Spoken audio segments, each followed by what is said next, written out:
What matters is that in the end, you can tell a story that you're proud of. That's the light to hold all of your decisions upon too. When you're old and retelling the stories of your life, what will you say? Welcome in. I'm the Hermit Poet, and today is day 123 of the Pivot Year Devotion, and that was part of the Pivot Year Devotion by Brianna Wiest. And that is a very good question. When you are old and you are telling your stories, what will you tell? And boy, will I be telling some stories, and I'm still telling stories about my miraculous gifting of poetry last June, and it turned my life around, and it gave me the Hermit Poet Ministry. So your story is not over until the fat lady sings, until you're laying with dirt on your face 6 feet under. Your life is not complete, and your story is not done. So we are going to take the devotional today, turn it into a poem. Then I'm going to give you a 14-minute teaching, and then we're going to give you an application, and then we're going to let you go. I just want to thank everyone for being here today, for showing up, and for watching and getting your healing down the road just a little bit. Today, I want to give a round of applause also. We're at 263. We need 2 more students to click that button this weekend to get me by Monday to 265. You guys are doing so awesome clicking that subscribe and like button. I am so proud of you guys. And you're coming out of the shadows and you're saying, heck with it, I don't care who knows that I'm traumatic. I'm going to click the button and I'm going to put my butt in the chair and we're going to watch these devotions and we're going to get our healing. And so for that, I am so proud. And you men, I'm with you. I'm your accountability partner, and it's okay. And let me tell you, it's sexy to admit that you're traumatized. Yes, you've never heard that before, men, I bet. But yes, it is sexy to tell your story. You are on your path to healing, and it's macho and it's manly, and I have been telling my story for over a year, and I'm not embarrassed and I'm not ashamed, and God is good in my life. And you, when you come out of the shadows, you can have a testimony and you can have a story and you can help people's lives, men. Especially men. I know there's women, but I know you men, you need to step up to the plate and start getting your healing. Okay? We're here for you guys. You don't have any excuses. I'm your example. I did it. I did the hard stuff, and you can too. All right. The poem today. The sun goes down on every field to see what every day did yield. The tools are dropped, the work is through, and all that's left is what was true. Beyond the money or the fame, beyond the whispers of your name, there is a ledger in your soul, a story that must be made whole. When you are sitting in the chair with silver crowning in your hair, and you look back across the years, through all the laughter and the tears, you won't remember every debt or every day of toil and sweat, but you will hear the words you spoke and see the promises you broke. So hold your choices to the light before your head into the night. Ask the heart, when I am old, is this a story to be told? Is it a tale of standing tall or picking up the ones who fall? Or just a list of being right and hiding from the honest fight? What matters in the final hour, when all the world has lost its power, is that you're proud of how you stood and that you did the best you could. Write the pages clean and deep before you lay your head to sleep, before a life of solid gold, a story worth being retold. Is your story worth being retold? Are you going to have a story that is worth having someone listen to? I know I am. I have a powerful story about my healing. So let's talk about the ultimate filter. In the blue-collar world, the quality of a job is judged by how well it holds up over time. When people build a building or lay a highway, how long is that going to last? Okay, in the blue-collar world, that's how they judge it. Life is no different. Day 123 provides the ultimate filter for every decision you make. The story. When the work is finally done and you are looking back, what matters is not the temporary stress or the small wins of being right, but whether you can tell a story you are really proud of. This is the light. You must hold your decisions up today. If a choice makes you feel small and ashamed, in the long run, it is the wrong choice, no matter how much it benefits you right now. Okay? Life is meant to be made choices of. Our choices coming at you left and right every day. Well, you need to be making the right choices. Okay? Are your choices making you feel small and ashamed, or are they making you puff out your chest and be proud of your decisions? I know not all the decisions that I've made in my hermit life has been proud. Not everything that's come out of this hermit's mouth has been God honoring and God sanctified, okay? A lot of stuff I've said to people have hurt them. A lot of my growing up days was spent yelling, screaming, whooping, and hollering because of things that were being done to this little boy. And I said some awful things to people that love me, and they are now gone. Excuse me. And I can't take it back, and I wish I could, but I can't, and I have to live with it. So don't be ashamed. Don't be caught with your pants down, ashamed of your decisions in life. Be proud of your decisions. Make good decisions for you and your family. You know, that's all we've got is a story to tell at the end. What was your life like? When you tell people, were you proud of it or were you ashamed of it? Imagine yourself at 80 or 90, sitting on a porch retelling the chapters of your life. At that age, the things that feel like massive crisis now, the overnight shifts, the arguments, the delays, will just be background noise. What will stand out are the moments of character. Did you act with integrity? Did you lead with your most beautiful parts? Your life is a book being written in real time. You are the author, and every action today is a sentence that will eventually be read back to you. Okay?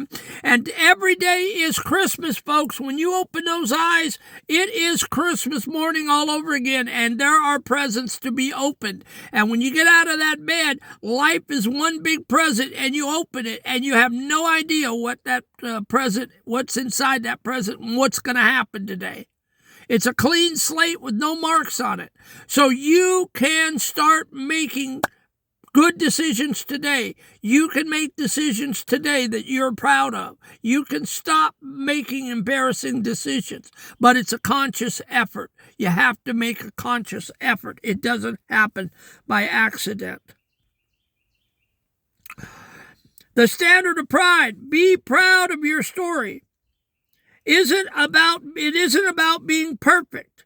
It's about being honest. A good story has conflict, mistakes, and unravelings. Any good movie that you watch, any drama, has all of that in it. But it also has redemption and growth. Whether you are 12 and starting your mistakes, or whether you are 12 and starting your first chapter, or 60 and writing a pivotal turn, you have the power to change the narrative. If you don't like the page you are on, you have to make a decision that aligns with the hero you want to be in the final retelling.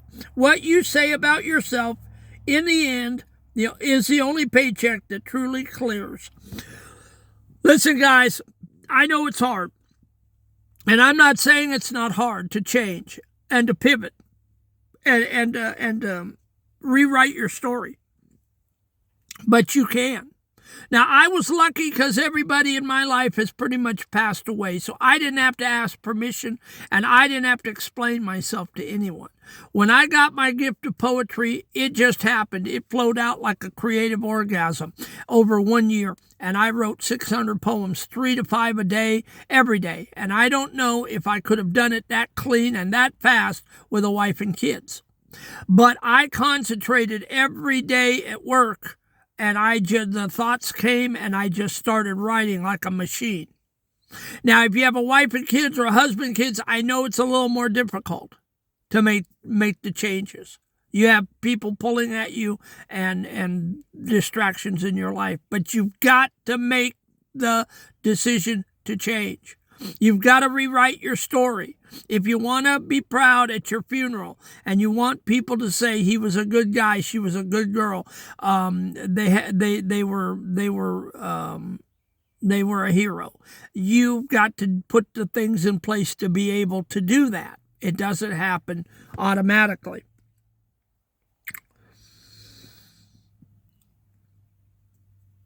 The narrative.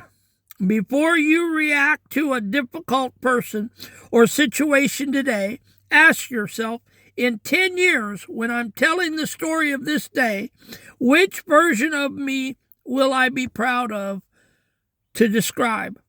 Act like that version of yourself right now. So if you're going to pop off at the wife or pop off at your kids or pop off at somebody at work or somebody in the grocery line, if you're going to be nasty and ugly and hateful, catch yourself and ask yourself, in 10 years, am I going to be proud of this? When I'm retelling my life story, am I going to be proud of the man or woman that just opened up his mouth and spewed all that garbage? Am I going to be proud of the person that had all those negative, ugly thoughts in my mind? Am I going to be proud of the man or woman that could not change on a dime, that kept on walking down that lonesome highway in the dark night of the soul? When I had an opportunity, when there was a man in a van that said I could change, when there was a man in a van that said he'd be my accountability partner, when there was a man in a van that said he would walk with me for the next 10 years, I'll be up here doing these devotions until they put dirt on my face. So, and I will be showing you how to live this out. If this 60-year-old man can get a grasp on life and pull it together in the tail end of my life, and I can be proud of who I am, God is no respecter of persons. He will do for you what he's done for me. But you've got to be willing to listen, and you've got to be willing to put the time and effort in to change. And it's not easy, and it doesn't happen overnight for everyone. For me, it happened almost instantaneously, and then it worked itself out over a year. So let's identify one habit or recurring scene in your life that you wouldn't want to include in a book about yourself today. Make the editorial cut. Stop that behavior for just 24 hours. Prove you can change the script. Think of one thing you've done in the last year that makes you genuinely proud, a moment where you keep your word or show kindness when it was hard. Realize that this is the foundation of your good story. Build on it today. Write down, now here's the action step. Write down the title of the chapters you are currently in. The year I found my voice, or the season of rebuilding. Live the rest of this day as if you are intentionally writing the most inspiring verse of that chapter. Make it a story worth telling. So you can Do this. I believe in you. I love you. I care about you. And I'm praying for you every night. When I get up in that bunk, I say, God bless them. Help them in their trauma. Help them in their trials. Help them to change. Help them to be new in their lives. We're not playing here. This is not twerking around a dog and pony show. I'm up here trying to get you up out of the floor and off the ledge. And this is my ministry to you. This is meat and potatoes. And no, I am not up here to sell you something or to get ads off of you. This is a rescue mission. This is one man reaching out to other men, trying to get you to do the right thing before it's too late. We're all dying. And we could die today, we could die tomorrow. And do you want to go out into eternity knowing that your life was in the dumper? Or do you want to change? All it is changing in your mind, and then the hard work comes because you have to start working it out. Okay? I love you guys, and I'll let you run because usually I keep you way too long. Again, we just need 2 more people in the class. 265, we're at 263, and I thank every one of you beautiful, lovely, traumatized people. You guys are forming my Hermit Poet Network, whether you know it or not. We are trying to have the largest trauma abuse network on YouTube. We are trying to build something that is not here. Yes, there are polished ministers, there's polished counselors, there's polished people doing what I'm doing in different ways with green screens and microphones and all kinds of Hollywood production. But nobody that I know of, if you can find somebody, please put it in the comment column because I'd like to go see what they're doing. But I don't think there's any man, any 60-year-old man sitting in a broke-down van telling you, unedited, with no script, how to heal in your trauma. This is about as real as you can get. And if you want real, bare bones, white-knuckled commentary and teaching, this is the place to get it. So please, be my missionaries. Get out there this week and tell people we have a place for them to land.